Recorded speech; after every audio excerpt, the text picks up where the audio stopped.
Hey guys, welcome back to Babes in Bookland. If you remember last week, Brett and I started our discussion about Crystal Hefner's Only Say Good Things, Surviving Playboy, and Finding Myself. We also sprinkled in a little bit of Holly Madison's Down the Rabbit Hole. We're continuing that discussion this week. Here we go.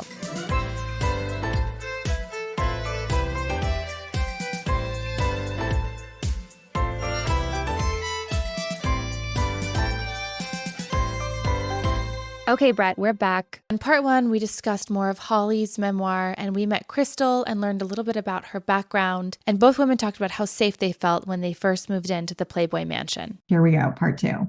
Holly also uses the word safe at a certain point in her memoir. She's living in the mansion after 9/11 happens, and she writes about how she remembers how she felt so safe being in the mansion. So again, I think it reminds me of just these birds with broken wings, and Hef knew how to fucking find them, and he brought them into his gilded cage, and they didn't know the door was shutting behind them. And let's also recall the picture that they both paint, which was that sure, the nights were bad, but the days were good. They were given money and time to just kind of spend on their beauty treatments and their looks and hanging out by the pool. They could pick up the phone and the kitchen staff would make them anything they wanted, from grilled cheese sandwich to spaghetti to filet mignon to whatever. And it was kind of a carefree, lovely lifestyle. Ish. Holly talks a lot about how manipulative the other girlfriends were. I mean, she cries almost every day. There were a lot of rules that you had to learn very quickly. And if you broke them, the curfews. And, you talk about this allowance, but Crystal writes that all of it was a performance and that they had to perform for daddy and beg for the money. And it was a whole show of him giving them these bills. I mean, I think there was convincing of the charmed life that was happening, but I think both women write about how it was very stifling and they realized quickly that it was but not they kept what doing it. Yes, and that I think that's what their memoirs are also an attempt at being like, why did I stay there? Why did I stay there? Why didn't I get out? Why didn't I see these red flags? Why? So I think we should also note two things. One is both girls became suicidal, so depressed at the mansion that both of them were on medication for the depression. Yeah. And they both were suicidal at one point. Crystal, even to the point where she had Lyme disease, she was very sick, and she felt, I'm okay with death. I've lived a lot of life. So yes, things were not good, and it was at least subconsciously harming them. I think there's a lot of cognitive dissonance happening. Too. Crystal ends up, so she's with Hef for a total of 9 years, I believe, married to him for at least 5 of those. She walked away with a $5 million home and $7 million cash, as well as then, what they were paid weekly in their quote unquote allowance. But I don't think $1 million a year plus all your living expenses, food, clothes, etc. is too bad of a deal. Because she saw it through, though. And he tries to bribe Holly to stay by showing her his will, by leaving out his will. And he only offers her, I think, $3 million. Yeah. It was either three or 5, whatever. But it was less than Crystal walked I think you are representing the part of their brain that is convincing them that their situation isn't that bad. You are the part of the brain but you're getting money, you're getting taken care of. Look at all these perks. Well, it's a choice. It's a choice and especially and Crystal is good about saying it was a job. That's how she viewed it. Transactional. Yeah. But Holly doesn't. Holly convinces herself that it's love is the way that I walked away from her memoir. Maybe. And Holly, Holly does leave on her own accord, before the show is over, before all this. And I definitely respect that. Okay, so Crystal has moved in. She's moved in and she feels like this is going to be something that very quickly she realizes it isn't. She thinks she and Hef are going to have this intimate relationship. And she writes about how she told him that her father died and all he said was, oh, that's sad. And then she later learned you do not bring up death around Hugh Hefner, especially at this age. That was not something you did. And she writes, it quickly became clear that I was only to smile and nod and laugh at the appropriate times. So I did. We learned about the curfew. Holly, it's 9 o'clock in her memoir. By Crystal's memoir, it's 6 o'clock. So he's tightening the leashes. Oh, I thought she also said 9. I have written down I always had to be home by 6 o'clock. And the staff would be frantically calling my phone at 6:01. Maybe just for her. And she writes, here I am home. I followed the rules. I'm a good girl. She also talks about the allowance. And she writes, playing the role of someone else's image of you every every day and every night is exhausting, physically, mentally, and in a way that feels like your soul is actually tired, like some kind of energy battery is running low. And so again, I think it's really easy for you and I to be on the outside and being like, hello, why didn't you guys just leave? Clearly you're not happy. Clearly you feel like shit, physically, emotionally, mentally. Yes, you're making money, but my takeaway from both of their memoirs, but specifically Crystal's, is it wasn't that simple. She acknowledges now, yes, I stayed and I don't know why I stayed. And then I left and then I went back. I convinced myself that it was this thing. And it's like Stockholm syndrome, Brett. This is my biggest takeaway is this was Stockholm syndrome. These women fell in love with their captor. Okay, maybe a little, some symptoms of Stockholm syndrome, but we have to remember they were actually not captive. It very much was a choice. Just like we know, Holly left. It was a choice. They could leave. The twins left. It was. Crystal left. The twins were pushed out. Yeah. And rightfully so.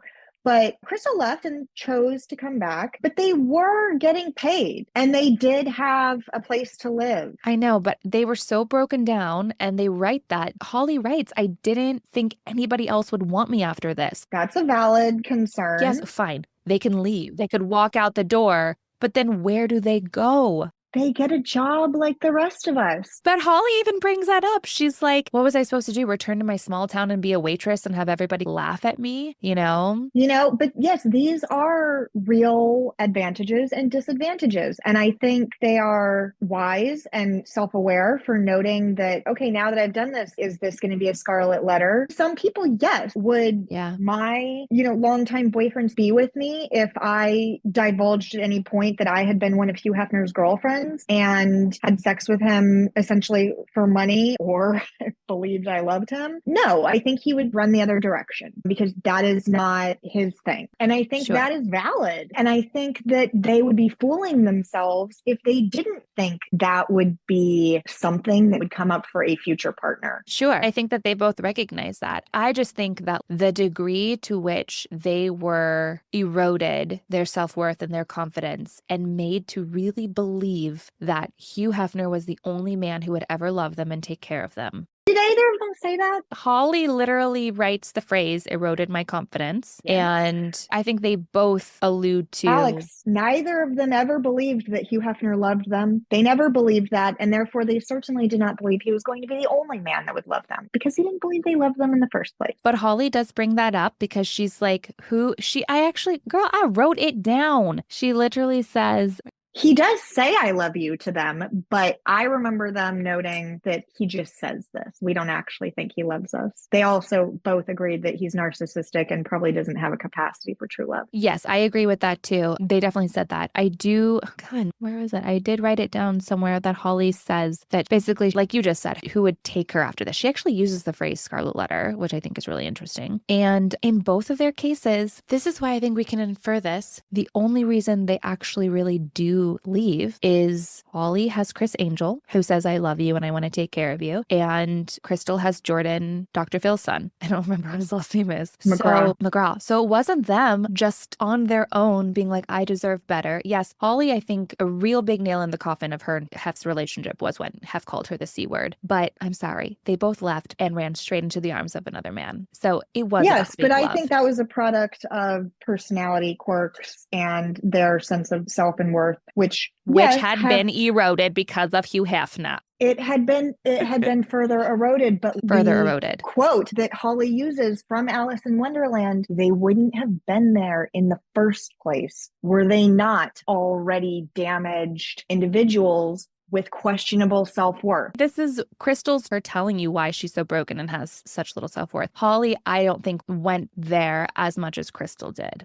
Yes, I think where you and I's opinions and analysis of this differ is that they were so manipulated into staying that they had Stockholm syndrome and couldn't leave. Whereas I say maybe there were some symptoms of Stockholm syndrome. Mm-hmm. And yes, they were manipulated, but they were free to leave. They had a choice, which they both exercised at some point, to leave. So yes, it was a bad situation. Yeah. I think Hugh Hefner is evil, practically. Yeah. But I don't think they were 100% victims. I think they made the decision to be there. memoir. I think they would agree with you because that's what these memoirs are, I think, is their attempt at accountability and explanation. So Right. I agree. And which I understand. Yeah, I understand. But you've never been so into a situation where even though you know that it's not what you should be doing, even in a low stakes, obviously, because none of us will ever know what it's like to be inside of this situation, but you've never felt like you were so pot committed to something that you knew that you should probably try to see your way out, but you still didn't feel like you could? Yes and no. I mean, to some extent, that was working in Hollywood. You know, you're paid very little, you're treated like absolute shit, you're completely taken advantage of, you're manipulated and slightly brainwashed.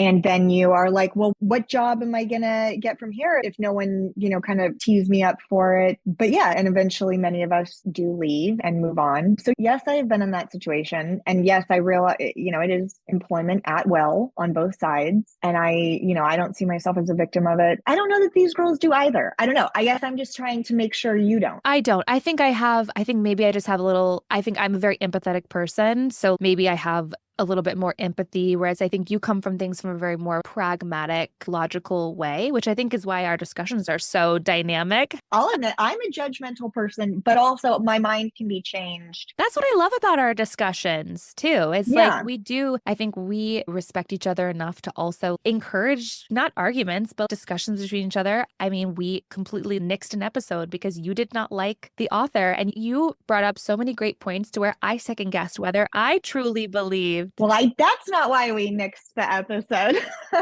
No, it is because at the end of the day, my podcast is about, hopefully, I do want it to be more inspiring stories. So if there's a woman who doesn't inspire us, or at least we can talk about empowering moments in her life, or a way that we can learn from her message, which after talking to you about this previous author, which we won't name, I came to the conclusion that it didn't fit that brand. And that's because you brought up some really great points. I think I just feel I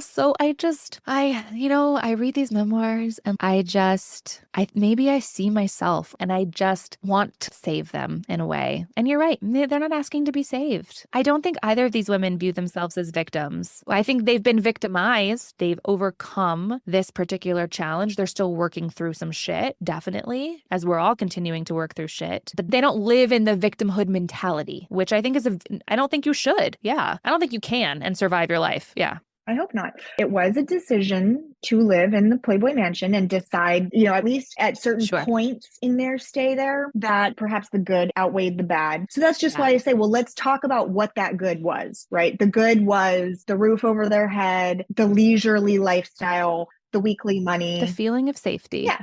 Yeah. And that there was also bad, which is easy to see, and which we'll spend more time discussing, of course, because I think what the pattern has been, especially specific to the Playboy Mansion, was that the bad was not recognized and talked about enough. So that's why these books and this podcast discussion is going to bring more light to that. I'm just saying that there was good. They were not captive, despite it being made difficult for them to leave, both emotionally and sometimes physically. As Crystal does tell us, she kind of left she escaped. She escaped. Yeah.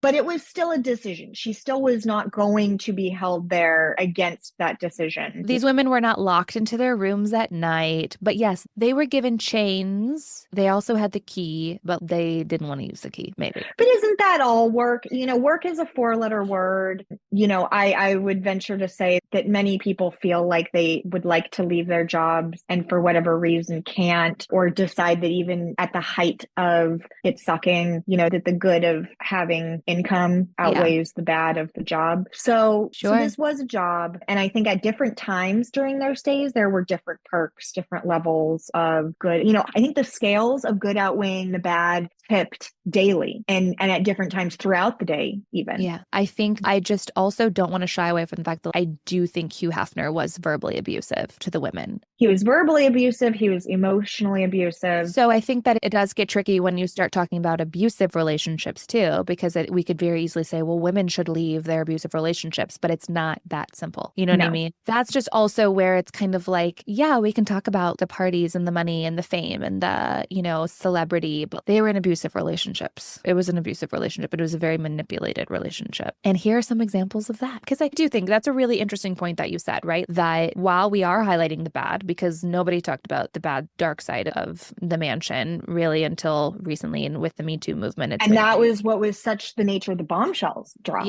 Yeah, exactly. But you're right. It's a disservice to them because it makes them seem dumb for us not to acknowledge the fact that there were some good parts of this life. Like it wasn't just so. And when I say Stockholm Syndrome, I don't mean actual Stockholm Syndrome, just Stockholm Syndrome adjacent. I do think that there was a little bit of that. Yeah, the symptoms of it. Because both girls did. Like Holly talked about parroting it a lot in the marketing, world when it came to Playboy about how she loved Hef. But I think she kind of convinced herself too. I think in the book she acknowledges that like that was a very muddy gray area. And Crystal too. She writes many times about how she thought Hef was a good guy, and then she'd turn around and tell you something terrible that he did for her. And yes, both things can be true. Good people can say horrible things, I guess, but I think there was some convincing going on in their minds too to make it okay for them to be able to stay. Yeah. And I think that was a product of, the fact that everyone can acknowledge that it was transactional. However, it was not transparent and clear and fully agreed on by both parties. It was very opaque, so they would get this weekly allowance, but it was never said that you are getting this money because we are having sex every night and because you live here. It was not transparent at all. So therefore, they would have this inner conflict about, well, am I a sex worker? Am I getting paid to be in this relationship? Am I getting paid to have the sex every night? What exactly are the requirements for me to stay here to get the money? What's expected of me? And then also they were given money, and Holly and Crystal both talk about squirreling some away. They use the word squirreling. Okay. So they couldn't just be very obvious about putting this money away in bank accounts, but they were expected to turn around and use this money on not necessarily the salon, because Hef had an open tab at a salon, but like outfits, accessories, things for them to wear that pleased Hugh Hefner. That's kind of what this money was for. It wasn't for them to stock up and be able to escape on one day, which is why it was such a minimal amount. He wanted them to want to be a part of this elaborate lifestyle. And he weeded out the girls that would advocate for themselves. And I think that is also so glaringly obvious and a major point of the Girls Next Door television show. And the fact that Hugh Hefner was contracted for $400,000 per episode. Yep. And the girls who were the stars of the show had $0 per episode. $0, y'all. Like that is illegal. It's illegal. And let's spend a second on this. So coming from a background where I know about talent deals, television shows, etc., any talent on a program is supposed to be supplied with their own attorney who will advocate for them in the deal-making process and ensure that it is to their standard, and of course try to achieve the best pay for them. So I found it shocking that none of these girls... Well, I have to cut in though, because you dealing with talent, and this is why recently in the past few years we've seen these reality stars try to unionize, but that is because actors and actresses are a part of a union, SAG-AFTRA, which shout out to them. They work very hard to secure our rights and get good paydays for us. And reality TV stars are not a part of any sort of union that protects them. So they really are just left to fend for themselves. And that's why. Right. And TV shows, and still to this day, will kind of avoid acknowledging those who appear on screen as talent. So say in dating shows that we see, they are asked to sign a packet full of paperwork that notes, you're not being paid for this, etc. And most people are so pleased to just have the platform where they could be seen or move on, and the exposure and the note on their professional resume, that they will do it for free. But also that's maybe be when it's unclear how many episodes they will be on, if this will be a continued thing. They don't know to what extent they'll be taken advantage of. Yeah. And Crystal writes that it didn't even occur to her to think that this wasn't fair because, like you said, they've been given money. She has free room and board. Holly writes in her memoir that when she and Kendra and Bridget tried to bring up to the producers, hey, we're not getting paid for any of these episodes, the producer literally looks them dead in the eye and is like, you are replaceable. This isn't about you. This is about Hugh Hefner's life and his girlfriends.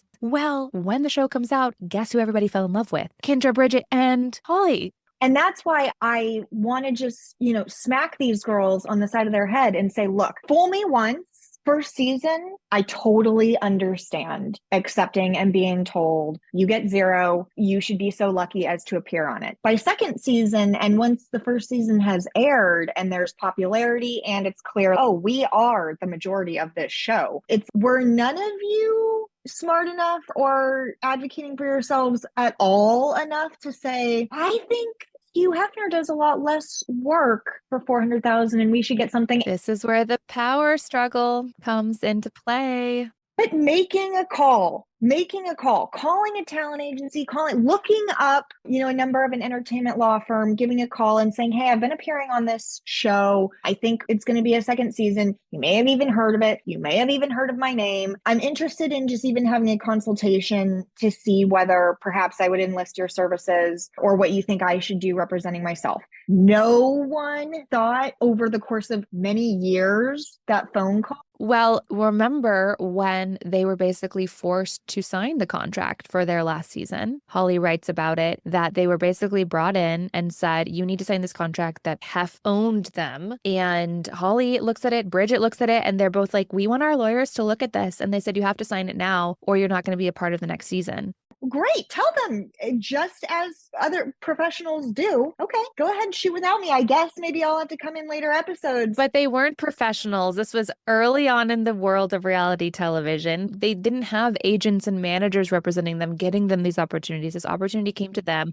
They were told, make a phone call but I and just ask. think they were conditioned to believe that they had very little power in the situation. But even by the time they knew they did have power, when they started being very popular, they were on billboards. Yeah, but Holly writes about being taken advantage of, that this thing that she designed ended up on a Playboy model and she got no credit. And they were just completely treated like replaceable objects. And that's how they were made to feel. And the people in power and behind this show, whether it was Hef, the producers, I don't recall which production Well, it was companies. with E, the network. And I know it was on E. Exactly. That's what I was going to say is they all know better. So absolutely shame on them. And to just continue taking advantage of these girls. They were taking advantage of the naivete. Yes. But as we all know in Hollywood, it's a numbers game and it's a bottom line. And if they can get away with not paying these women, they're going to get away with not paying this. Nobody's going to come to them and be like, hey, just so you know, maybe you should ask for some money because you're popular. How could they not realize after first season,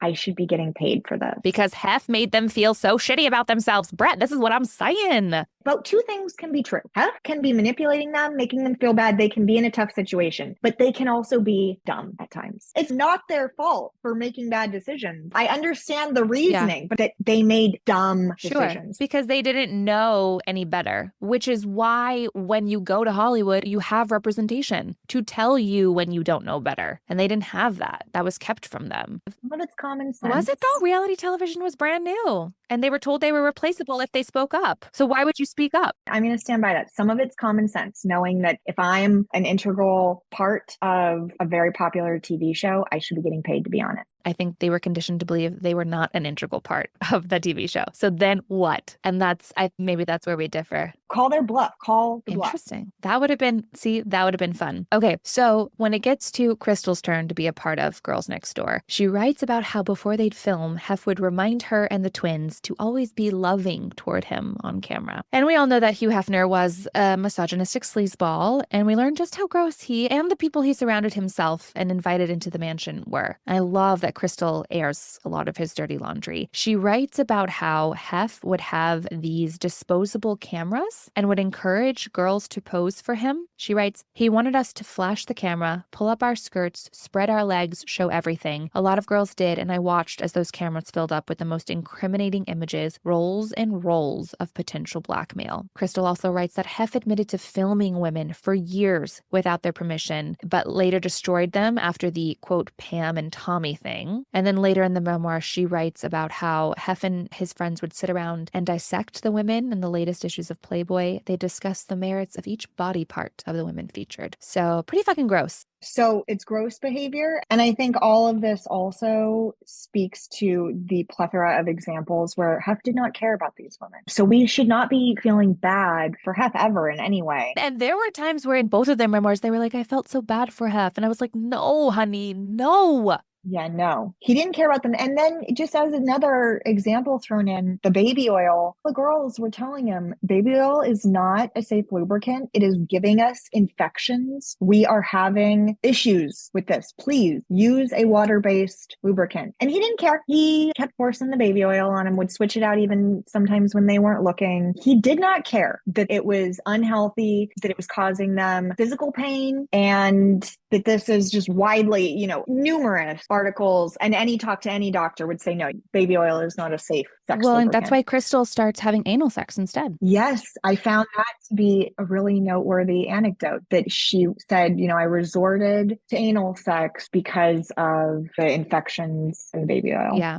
And I don't want to imagine that. It was a well-known secret that a lot of these girls had boyfriends on the side. And this was more in Holly's book than in Crystal's. So herpes would go around because there was no protected sex happening in the mansion. Hef did not wear a condom. Let's take a moment to talk about how jumping from anal to vaginal sex is ripe ground for infection, and especially with differing partners. There were countless accounts of chlamydia, syphilis, gonorrhea, lots of things that go around the mansion, and he doesn't care. No, he doesn't. Also, Hef was addicted to opioids, and this was a well-known secret in the house that no one talked about. Some more tea that Crystal gives us. She writes about how she starts to have panic attacks. They first started after Greg's death, and then they grew more frequent, but they do lessen because, like you've mentioned before, when she starts to realize that this is not a relationship, but it's a job, that kind of lessens her sense of panic. And she realizes, okay, I just have to perform my job. And so she does. She becomes the main girlfriend, but this isn't a relief for her as much as she had hoped, because now she's just worried that she'll be replaced by another woman with, quote, blonder hair, better breasts,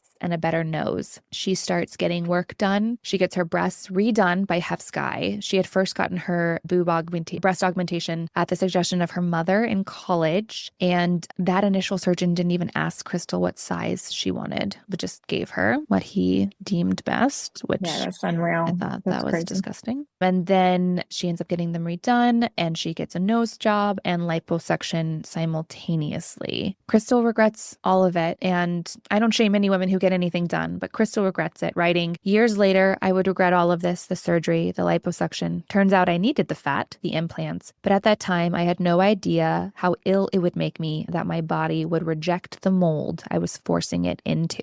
She writes about how she does what the twins did to her, selecting more women to join them for these sex encounters, because she did not want to have sex with Hef all alone. But all the attention that Hef gets, it just makes her cling tighter to him. She writes about how she starts to feel something new, though. Anger, rebellion, and boredom, because everything is work. She writes, the Playboy Mansion had a reputation, a legacy as one of the first sex-positive, liberated places. Hef was the poster boy for sexual liberation. I never felt very liberated in his bedroom. He always framed it as a choice, but of course he reminded you that the opportunity was in the staying. But the longer you stayed, the more hoops you had to jump through, and the more you were programmed to believe that you would be nothing if you left. It was an invisible trap framed by the language of choice. There you go. There you go, Brett. From the word of the babe herself. That's where, that's why I was kind of defending them a little bit more. Okay, so Hef proposes to her. Kind of. He just gives her a box with a ring. She writes, Hef never actually asked me to marry him, and I never said yes. But then she's also offered the cover of Playboy, and this was a dream. She's blindsided by the entire thing. Hef never wanted to remarry, but she knows that she's supposed to consider this a big win.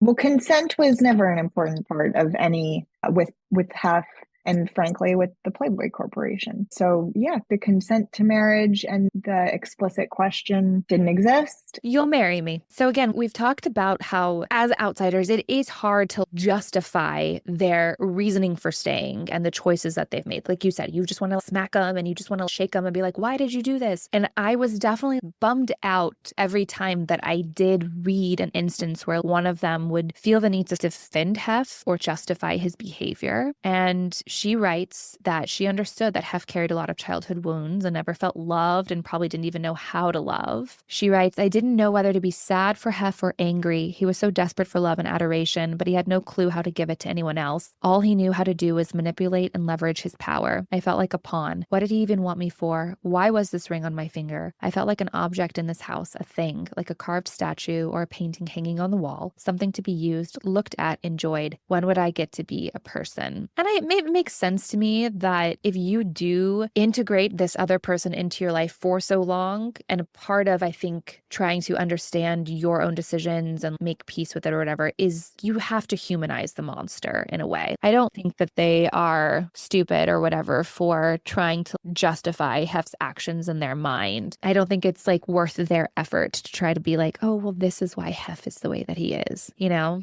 No, and I think some of it, I think they both said Hef is a narcissist, which he undoubtedly is. I'll go ahead and armchair diagnose him with the girls. I believe he is. And I believe also that his need for the constant attention and admiration was also a product of this Hollywood machine that happens.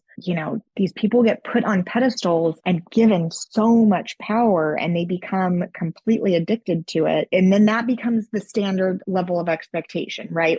They're constantly looking to exceed that level while continuing to raise the bar of how celebrated they are and how powerful they are and how they're treated. He was in this position for so long that he continued trying to raise that bar, and these girls would acquiesce to it. If somebody didn't, there was just another woman waiting to come in to the cage. Yes. Yeah. And like I said, with his, recruitment and targeting of these girls, he looked for ones that would be quiet and malleable to him and would not advocate for themselves. And I'm sure, he didn't know that they probably all had histories of sexual trauma, but I would not be surprised if all of them did. And that was just because he didn't care. He didn't want to hear about their histories. He didn't want to hear about their traumas. He did not care. 100%. Did he even see them as human? I wonder no, that. I don't Did think he even so. see them as human? Just sex objects, just candy, arm candy. And definitely saw them as staff, but, didn't even treat them as well as some of his staff. Treated some of his staff. Yeah. Okay. So everything is closing in on Crystal and she decides it's time to bolt. First, she tries to leave in the heat of the moment. She's pissed that she's getting paid pennies compared to Hef for their wedding special, among other things. As she's running out over the loudspeaker, Hef yells, "Detain her," which is what you kind of alluded to earlier, where it does get a little physical. So she doesn't leave at that moment. And she gets smart and she starts making a plan. She's feeling unsure about what to do with her life when she leaves, though. At this point, she's DJing a little bit here and there. But like Holly, she's like, who am I outside of this mansion? What opportunities are there for me? Who will take me seriously? She meets Jordan McGraw, Dr. Phil's son, like I said, and he tells her to talk to his dad, who tells Crystal that she's young and vibrant and shouldn't be trapped in that house. Crystal writes, I didn't consider that the father and the son who were encouraging me to leave, to get out now, might have had an ulterior motive, even with the blackmail, with the backstabbing at the mansion, with how many of my relationships had become transactional by nature. I was still someone who trusted first and asked questions later. I was still me. Well, as we can all guess, she ends up running away and moves straight in with Jordan. She writes, if little alarm bells were going off in the back of my mind, I ignored them. The looming wedding bells I needed to escape were louder. And follows it up with, Jordan and his dad made me feel empowered enough to leave Hef, but I quickly gave my power back again. I had sworn I would stay sober from depending on a man, but I relapsed at the first empty closet I saw. Hef lets her go away, but she has to do damage control, and she writes that just because I couldn't marry him didn't mean I wanted anything bad to happen to him. I still had a heart, or maybe I had been trained and conditioned to care about his happiness. All right, so like I said, doesn't work out with Jordan. Among other things, he seems a little too close to his mother, which which I thought was really funny that she brings that up. And she starts to feel invisible. She's missing the life, the attention, and the security that she had at the mansion. She writes, "So in my head, I began to rewrite history. Life at the mansion hadn't been so bad. They had never really aggressively prevented me from leaving. I had it pretty good there. Curfews were safer because nothing really good happens after 9:30 p.m. That's true. Why did I want to escape? What was I thinking?" All right, so it is so interesting that she says 9 o'clock here, because I have the book open to the prologue where she does say 6 o'clock. So it must have changed at a certain point for her, which is crazy. Mary, Hef's longtime secretary, calls her and says that Hef genuinely misses her. And Crystal goes back to Hef. She tells herself that maybe it'll be better this time, writing, "Because now Hef was afraid of me leaving, and that little power was power enough." And things are different. There is a slight shift of power. They get married, mostly because a part of her power wasn't afraid of getting kicked out, and he knew it. She writes, "He was a man no woman would ever leave, and because I did, he respected me, and Hef never had respected women." No, I don't think he respected her. I don't think he respected that she left. I think he just wanted her back. Yeah, I agree with you. I think it was more of a conquest and like a victory, but he's also aging at this point too. So I imagine, like you said, the sex stops. There's probably a little less fight in him. He's addicted to opioids. Is it a shift in power, or has Hugh Hefner just finally gotten hella old? You know what I mean? I don't know. I mean, I thought, he definitely didn't become more generous at any point. I hated the part where she talks about he would, grow tired of cars or want the new model. And so he would donate cars to charity, surely for the tax write-off. But so she would ask, well, what if my mom bought it off you? Or what if we gave it to my mom? That's also still a write-off, by the way. And he said no and was like, "I'm not here to take care of you and your family." And it's like, well, you're my fucking husband. So is that really such a bizarre idea? No, totally. I was just so disgusted. I know. Because if he had respected her, you're right, that would have been a very different conversation. And cared about her family. Yeah. To some extent. It sounds like her mom was pretty easygoing about all this. For when she met him, she would come to the mansion often and hang out. Yeah. Was not in conflict with Hef, was not judgmental or adversarial to him in any way, as, let's be honest, a lot of mother-in-laws are that even have. She was what, like 20, 30 years younger than him? Right. So I just thought it was so abhorrent that he couldn't even, give a car. Yeah. I think he's so gross. I agree. I think in so many ways, I think it's gross that, he sold the mansion, didn't have the money to keep it up, was paying rent to whatever corporation owned it on each room, by the way. I thought that was really interesting. And we learned that in Holly's memoir. Yeah.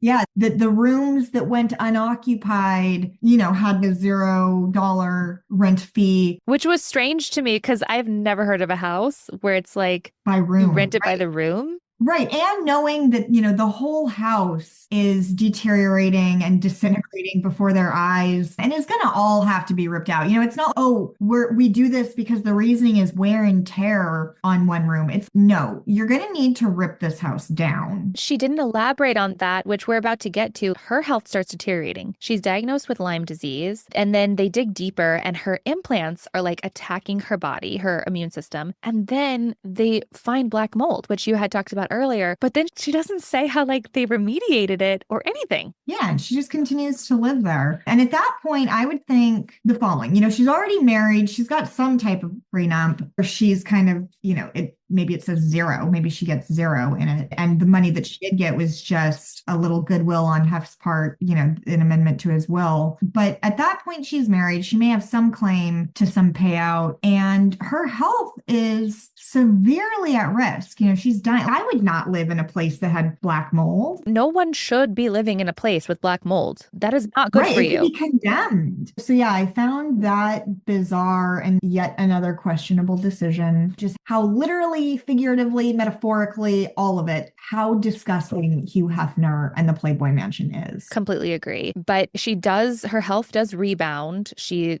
starts getting IVs and getting on medicine. And I'm guessing that they got rid of the black mold. I'm just guessing that they did. And she takes care of Hef until he dies. She finds the boxes of blackmail photos and she destroys them, which I did love that part. She writes that she was his caregiver in every way, guardian of his health, his image, his legacy. She writes this: I was never in love with Hef, but I loved this old man in the ways you are supposed to love your elders, in the ways you are supposed to love someone who is nearing the end of a long and complicated life. Yes, I had been programmed to believe I would be nothing without him. So if I paused during those last 2 years to reflect, I may have seen my mounting panic at what I would do and who I would be when he was gone. But I didn't stop to consider all the ways I had volunteered for my own captivity, all the ways I had walked into a life that was so stifling of who I was inside. We all make trade-offs, compromises, and we settle for less than we might need or want or even deserve when it comes to relationships. My entire 20s were spent under the control of a person, an institution, and a myth that was so much bigger than I had it in me to push against. Crystal Harris didn't know how to stand up for herself, and Crystal Hefner didn't know herself well enough to know what she really wanted or needed to fight for. So he had told Crystal before he dies that he wanted her to be on the board of his foundation when he passed. And he told her, I want to remind you to only say good things about me. And when it came to burial instructions, she writes, all he cared about was that he ended up in the slot he bought right next to Marilyn Monroe's. She was the first person to grace the cover of Playboy and to appear nude inside its pages. He put her in there without her permission. After buying the photos from a calendar company, she never got a dime. And she certainly didn't have any say in whose bones would be lying next to hers for eternity. So, and I had mentioned that in a previous episode because I learned it in this memoir, but fucking A, he literally fucking started the company by taking advantage of one of the most iconic, beautiful, broken women. And that set the standard for the rest of the machine. And now he's next to her. I am so just infuriated on Marilyn Monroe's part and for all fucking women taken advantage by this man and manipulated by this man. He gets to lay next to Marilyn Monroe for the rest of eternity. I hate it.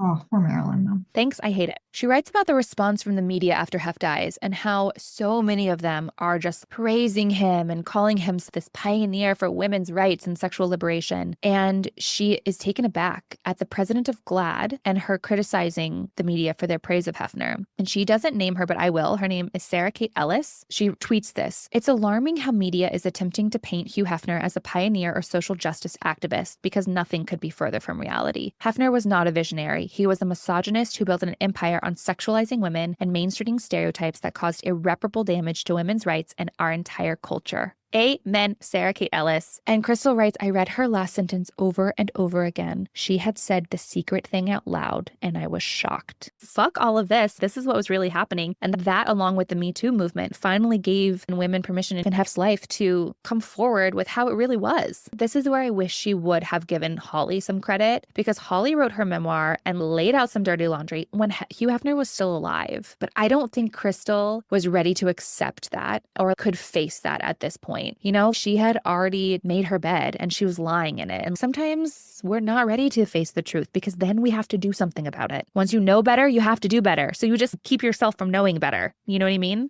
So the dynamic between Holly and Crystal is something worth talking about. And it's also interesting where this is where their two books slightly differ, is how they account for their interactions with one another and their opinions of one another, etc. So Holly mentions Crystal many times, actually more times than I could count in her book. And Holly's book was written, like you said, while Hef was alive and while Crystal was married to him. Holly is mentioned in Crystal's book, but Crystal kind of takes the approach, never really interacted with her. The press built up this artificial beef between us that didn't exist and kind of writes it off. Also, Crystal does not mention that Holly wrote a book. Crystal was in it, which brings a shred of doubt to the authenticity of Crystal's book because, let's be honest, we both know that Crystal read that book. I know, but can she... Okay, but here's my thing. And this is just me playing devil's advocate because I think it would be very hard for me not to read that book. But I could imagine that it was completely banned from the premises of the mansion. And yes, we all know there are ways to read things. Like I said, she's living in a glass house. She does not want the stones thrown at her glass house. At this point, she's fucking pot committed. She's already come back, tail between her legs, basically, come back to her guy, to Hugh Hefner, has decided to live out the rest of her life. At some point, she does get really ill herself. I could very much imagine her not wanting to read it because she doesn't want to acknowledge the validation of her truths until she's ready to face them and accept them herself. No, I have zero doubt that Crystal read the book possibly even before publication, if not immediately after. But what I think, which who cares? Great. I'm just sure she did. But the fact that I'm saying in Crystal's memoir that she's written years and years after Hef's death, that she doesn't even bring this up. She brings up Holly. Yeah. Several times, but she doesn't bring up that Holly wrote a book and that she is in it. I find that to be glaringly absent. Especially because Holly does corroborate Hugh Hefner's manipulation and tactics, and even but also then it's, well, would she have to have brought up Kendra's book and Isabella St. James's book? And why not? But why not? This is her story, maybe. I don't know.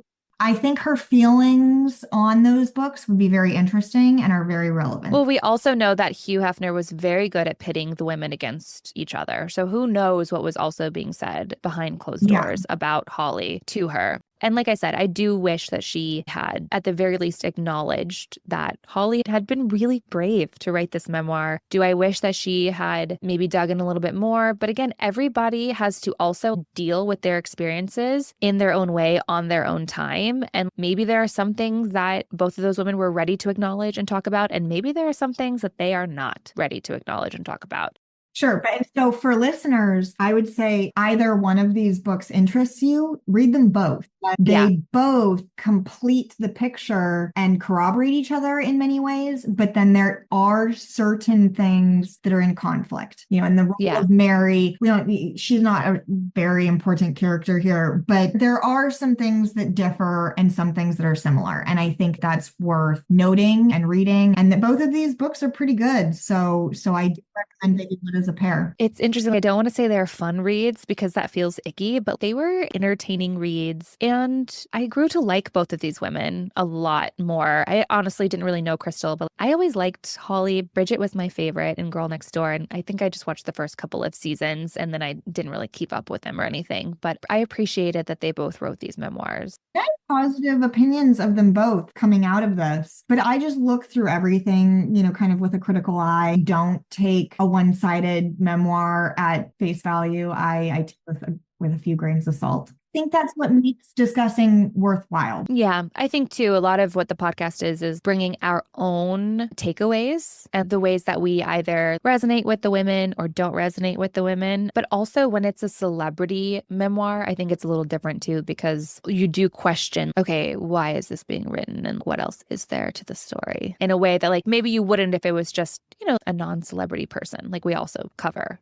Right. That some things are also, and the timing of them are for cash grabs. And sometimes it's just because this is an interesting story and it has some lessons. And so it was written and it's kind of a no-name person. And I think, and you and I have done episodes across that spectrum. Yeah. I think that's also an interesting part of analyzing these. What was about their timing? Honestly, timing wise for both of them, I wondered, did they not have to sign NDAs? I was honestly shocked after I listened to Holly's what she was able to say. And there were no legal repercussions because of Crystal's book where Hugh Hefner is like, only say good things about me, only say good things about me. Well, here's Holly not saying good things and he's still alive. How is this permissible? That's a really good point. And I'll bet you they did sign NDAs. NDAs are notoriously hard to enforce and interesting. to make punishment for. Okay. Yeah. I mean, also the person blabbing has to, be worth coming after. And there's also freedom of speech. We could have a whole discussion on that. But yeah, I'll bet they did have NDAs, but that raises an interesting point to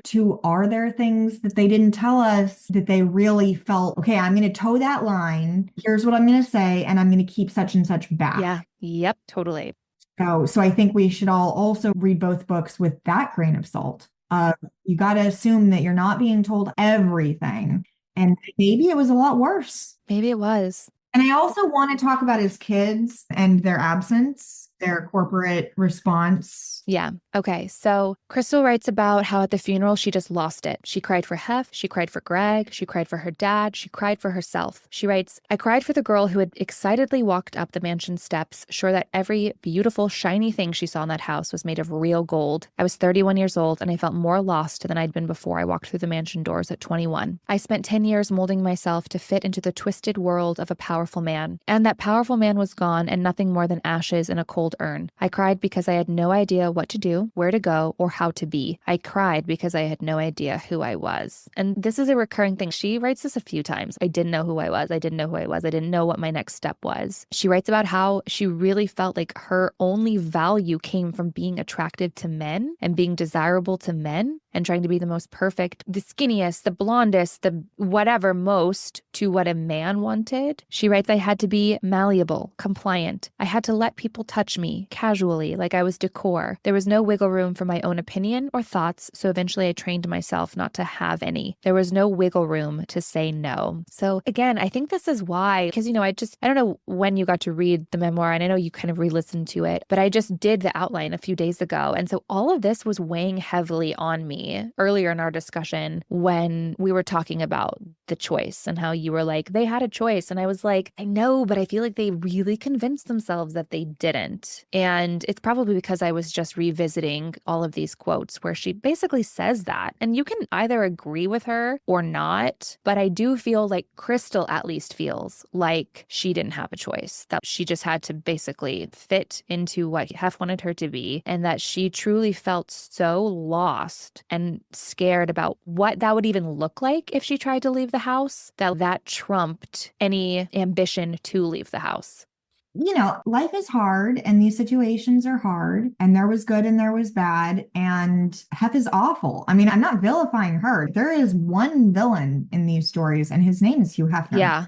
And, if we want to bring up more villains, of course, there's certain staff members, there's the corporation, there's society. These girls are not villains, but I am saying they had choices and they made them. And it's also because so many of them did exercise that choice. They did leave or they were kicked out. I mean, a lot of the girlfriends kind of were kicked out, which is interesting to me. And you wonder how long would they have stayed around and put up with it, telling themselves that the good outweighed the bad. Right. And to that effect, I wouldn't want to further take away power from these already unempowered women by trying to say that they didn't have a choice. They did. And I think in hindsight, they've grown and they've learned from these things, and they're using their stories to empower other women, which is why they even, kind of qualified for the standards that you set for this podcast. But I think, the world is a scary place, and Hollywood has a lot of darkness in it. And I think that's what we see in these memoirs. A lot of cautionary tales of manipulation. Crystal writes, being with him was being in a kind of prison, but it had also been safe. Only say good things. I was good at that. I promised. But that promise was killing me. And so she's now getting into the reasoning why she has decided to finally come forward and write this memoir and not say good things. And she talks about finding this letter as she's cleaning out the house from a 13-year-old to Hugh Hefner, telling him that she wants to be in Playboy and she wants to live in the mansion, and she asks what she needs to do to get there. And Crystal writes, you have to lose yourself. You have to give up everything that makes you unique and special. You have to give up your mind and your opinions and any belief in choosing your own future. But mostly, you have to get really small. So small you don't leave a trace. So small you don't cast a shadow. So small and so quiet that even if you are screaming, you can't hear it. And that is why I would have never lasted. I'm loud. I have opinions. I advocate for myself and for others. I question authority. Yes. And I think these are things that traditionally, can make women be seen as unpleasant, and that, hopefully in this more modern era, we're learning to cultivate and appreciate and celebrate. We need to redefine what it means to be a good girl. Being a good girl does not mean being submissive and malleable and making yourself small and not having an opinion and shutting up. Being a good girl means exactly what you do, which is questioning things and taking up space and not apologizing for taking up space and knowing your worth and your value, because Right. That's what her big thing is. Only say good things, only be a good girl. Right. And I think you nailed it on the head of the being a good girl. Yeah, we are taught that like a good girl is traditionally feminine and quiet and malleable and goes with the flow and doesn't question the status quo. And yes, I saw your question in the notes. Were you taught to be a good girl? A little bit. And perhaps that's why, my relationship with my dad started deteriorating because I just inherently did not fit that bill. But also what's funny is neither did my mom, and he was in love with her. They were high school sweethearts, but my mom's a lot like me. So that's interesting. That is interesting. Something to think about. At the end of the day, after reading all these memoirs and being in therapy myself, sometimes you don't know why you do the things you do, but you still have to move forward. I think it is worth sometimes taking the time, look back, connect the dots, write these cautionary tales, help empower other women, help get your side of the story out when for so long you were silenced. It makes sense to me that she wants to tell her story. She was silenced for so long. But how do you move forward? Because that's what life is about. It's not dwelling in the past. It's moving forward, forgiving yourself for mistakes, quote unquote, mistakes that you've made, trying to do better, trying to be better. And like we've already said, what we both appreciated about this memoir was that Crystal isn't like, and now I'm a super strong person and I found my voice and I'm super confident, I have it all figured out. She's like, yeah, I'm still a work in progress. I'm still figuring it out, but I think I'm taking the right steps forward. This was one of them. Writing this memoir and sharing my story. And she writes, there's no neat ending to this fairy tale, but that's okay. I'm not looking for fairy tale endings any longer. I'm a work in progress, and that's more exciting than scary now. I don't have it all figured out, and sometimes you only know who you are by what you are not any longer. I am not someone who needs a man to give her strength. I am not defined by my body or by my looks. So, and then she ends it with this, which I loved. The journey to finding myself after leaving the mansion doesn't end, but I'm finally ready to listen to the voice inside me that's been there all along. That voice gets louder every day. So yes, I used to only say good things, but now I say whatever I want. I just always love when people tie it all back around in the end. So yeah, I feel like we've sort of talked about this, but there is this sense that men and boys are taught to flaunt and wield their power, and girls are taught to hide it, find shame in wanting it. We just have to stop propping up douchebags in our society. It seems that simple, but it's not. Well, and that's also why education is important. That's why thinking is important. That's why sharing these stories is important too, I think, because the more that women realize that we are all in this together, I personally feel, the more we can prop each other up, which is also why I wanted to do this podcast. And it probably is at the core of why I tend to play devil's advocate sometimes, is because the world has for so long not believed women. And I agree. I don't think it should just be a blanket thing. I don't think just because you're a woman, you should be believed, because that's almost like negating the progress. But my instinct is just, man, we've had to deal with so much bullshit. How do we empower one another and inspire one another to be stronger together, to change culture for ourselves and for the next generation? Yeah. Hugh Hefner did not have a great relationship with his kids. We never hear from either of these girls about his children being present ever in their life. Holly lived in a room that was for the boys when they were younger, when she first moves into the mansion, and that there were toys everywhere, but the boys never came over, which I thought was just kind of creepy and weird. Well, but there was also toys. I mean, there was toys in all the rooms. Hugh Hefner's room had a lot of stuffed animals and stuff. So yeah, I don't know if those were the boys' toys or not. We know that not all his children were present at his funeral. The son, who works for the corporation, was present, and the only speaking or statement releasing that he did was an incredibly corporate statement, about Hugh Hefner being a visionary. Just total bullshit. I mean, I'm glad I don't remember it word for word. But, the kids inherited a good amount of money. At least one of the kids still works for the corporation. I know that there have been, documentaries and stuff kind of outing Hugh Hefner as a misogynist and a predator, and that they fought hard against them. And they like to pull that card that's, oh, how dare you say anything about our poor dead father? And it's like, okay, you're just protecting your financial best interest. Yeah. Do you think that Hugh Hefner's reputation has been tarnished? Now, 2 women have come and really written books that have, let some skeletons out of the closet. I haven't read the other 2 women's books, and I'm not planning on it for the show. These documentaries have been made, but overall, does it feel like he's still applauded as this great visionary man who liberated women sexually? I don't think so. And I don't know if that's just coming from the perspective of the corner of the world that I'm in.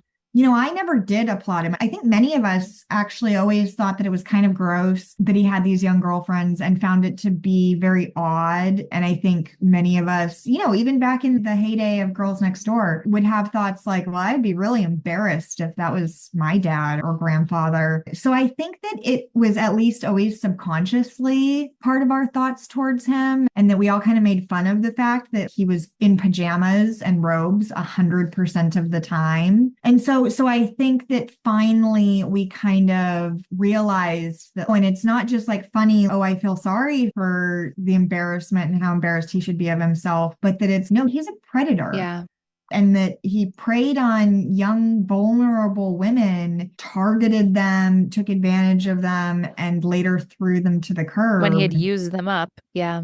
Right. And I think that the public knows that. But I also think that the documentary that came out about him, I can't believe it was so surprising to so many people. And it was such a pivotal moment in the Playboy Corporation. Because like I said, I think subconsciously we all knew that this was kind of dark and gross. Maybe as women we knew, but I think a lot of men thought he was a fucking badass, pulling women, 19-year-olds, hot 19-year-olds, well into his 80s. That's the thing. I'm with you because we're women and we were probably like, this is weird and gross and strange. And I remember watching Girls Next Door with kind of this fascination, but I always knew that it was not a situation that I would want to find myself in or anyone, honestly, that I really loved because it didn't seem like a good situation for the women. But I think guys thought he was badass. Not guys that we know and love. That's why we know and love them, though. Yeah. And so I think that this life they lived as a product of entertainment and reality shows is interesting to dissect. And then I think the truth of it is, even more interesting. So I hope there will be no other shows or situations that mimic this. Yeah. That become popular and celebrated. I do hope that most of the public shares the opinion with us. This was truly dark, and let's just, be really glad that they lived through it and that they have learned and, are coming out and kind of have, at least so far, happy endings. Yeah, they've come out on the other side. They're telling their story. They're telling their cautionary tale. And I thoroughly enjoyed reading both of these books and learning more about these women. And I think it was really brave to do what they did and to tell their stories. And I'm here for it. I'm here for women breaking free of the physical, emotional, mental chains that they put themselves in, that they get put in, and finding their strength again. And I wish them both, good, happy lives full of people who really love them. We need to all, find the love that we truly deserve. But that does start with loving yourself. And I really feel like this episode is just such a great follow-up to the one that we did last month, Melissa Petro's Shame on You, How to Be a Woman in the Age of Mortification, where my friend Naka Ann and I talk about what shame is, how it's different than guilt, how it's been built up in our society as a way to subjugate women and keep us quiet and minimalized. And also the author Melissa introduces to me this phrase that she borrowed from Brene Brown, shame resilience. And she writes a lot about how to build that shame resilience, sharing the stories, sharing our truths. Do you have any other closing thoughts? I think they're just really beautiful, entertaining women who I hope are valued the way they should be.